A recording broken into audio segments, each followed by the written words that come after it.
Hello everyone. Today I'm going to introduce you to this phone, the new Sonim Spirit. Now I've had this phone for about 4 months now, so I think it's time I gave it a review, and just to show you what this phone's like if you're interested in buying one. I know I was a bit skeptical myself about buying something made by Sonim, a company I've never heard before, but I thought I'd give it a go, and the phone's performed very well. The first impressions when I talk about this phone is, wow, what a hell of a phone this is. I have here a selection of other phones just to give you an idea of what the size is like. You can see I've got a Motorola V360 here. I've got Nokia's own brand of tough phone from about 5 years ago. I think this is the 5140 model. The Legend, the 3310, and I've got the new Samsung Galaxy S2. So if we take the 3310 for example and compare it with the Sonim, you can see that the Sonim is slightly bigger, but again they're on par with the same sort of thickness as each other, but the Sonim does have the edge in terms of the length and width. With the 5140, Nokia's own brand of Nokia's own sort of tough phone thing, you can see again the width is about the same, but again the Sonim is slightly bigger and the screen is a lot better, and the screen is a lot clearer on the Sonim compared to the old Nokia. Is there any battery in it? Yes, there is. You can see the screen is a lot clearer if the camera will focus in. Again, the Sonim Spirit laughs really in the 5140's face. This one's basically just a normal phone encased in a rubber shell, whereas the Sonim has been built from the core outwards. This thing really feels really durable in comparison with the Nokia. And just as a comparison, I shall weigh the two of them to show you what the weight difference is like. Here we have the Nokia 5140. You can see it weighs exactly 100 grams. If I take that off and put the Sonim on there, 183 grams. So it's almost it's not far off double the weight of the Nokia.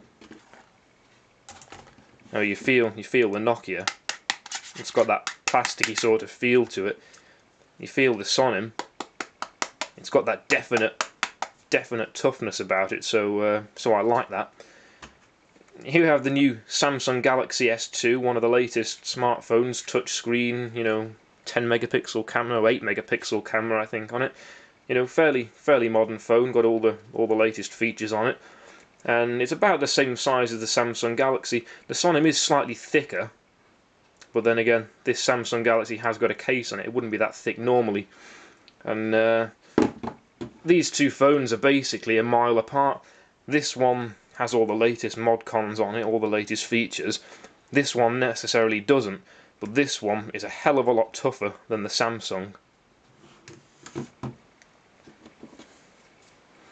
Now the toughness of this phone is second to none.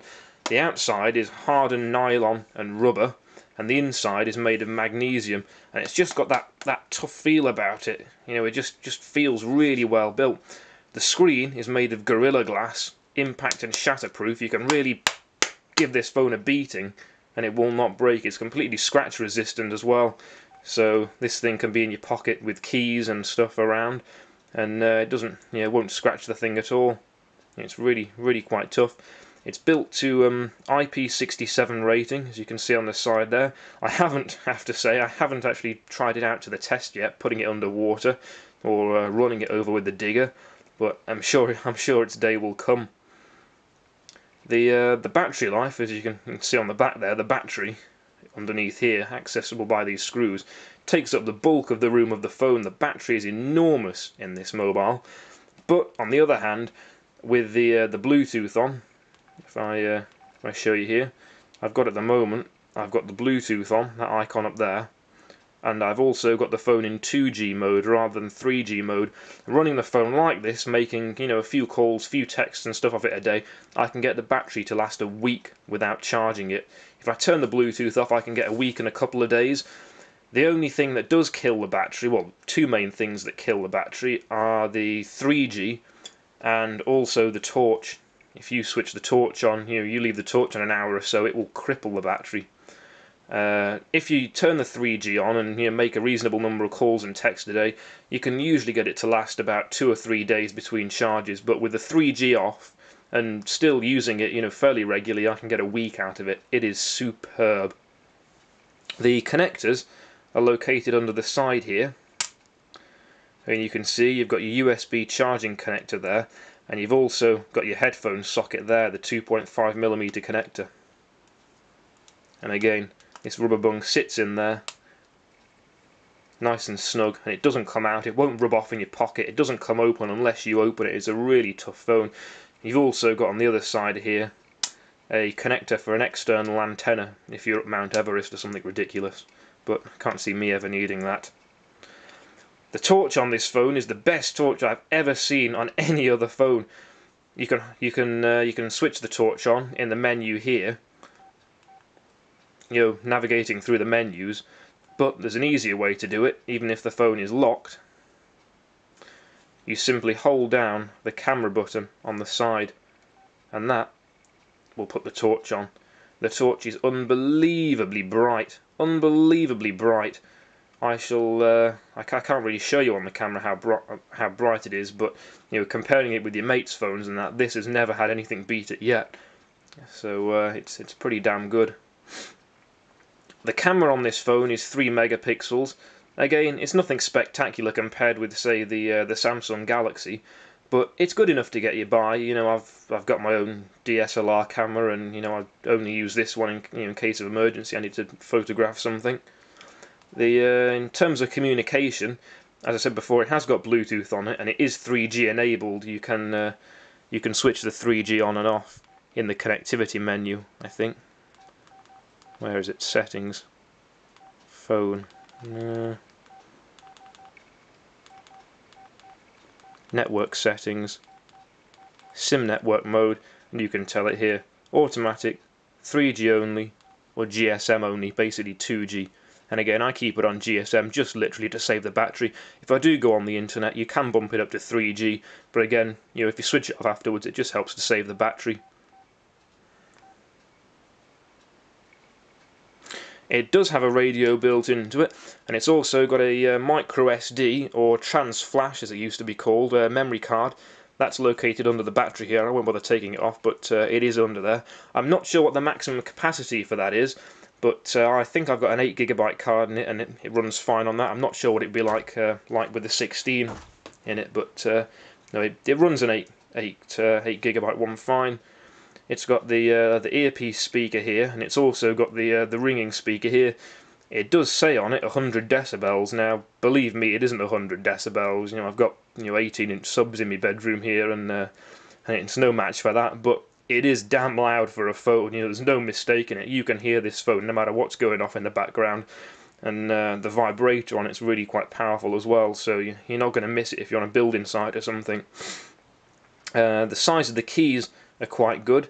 You can use this phone with gloves on. It's fairly versatile. You're not stabbing all your keys if you've got sausage fingers or whatever. There's only a few drawbacks with this phone. As I say, it's a damn good phone, but it does have a few faults. The biggest fault I don't like with it is the headphones port. Now the headphones port is here, as I showed you earlier, and this is only a 2.5mm socket. The modern ones are all 3.2 or 1/8 inch, as in the Imperial system. This is only the 2.5, and it is a bit of a nightmare. You come to plug your headphones in it and they don't fit. You have to have an adapter. It would have been nice to have had the standard one, but it's not the end of the world. But they could have at least put the 3.2 on it. And another feature that would be useful that it doesn't have is Wi-Fi for your internet. This thing does have 3G, so you can get internet on it. It's got an Opera Mini web browser. It works alright. It's easy to navigate enough on here, but again, remember, it isn't touchscreen, so it is keypad navigation. But it would have been nice for this phone to have Wi-Fi so that you could pick it up at your home network. But apart from that, it's a damn good phone. It's certainly good to get out of parties and show your mates, and it's damn useful. It's almost like a toolbox. It's a very good phone, and you can throw it around. It's definitely got that tough feel. So, if you're interested in the Sonim Spirit, here it is. Would I recommend it? Certainly. It's a very good phone. But if you're interested in more of a smartphone, touchscreen, Facebook all the time, then you're probably better off with something like this, a modern touchscreen phone. But do remember, if you drop this on the floor, it probably isn't going to survive. Drop this on the floor, or drop it off a skyscraper, it will probably survive.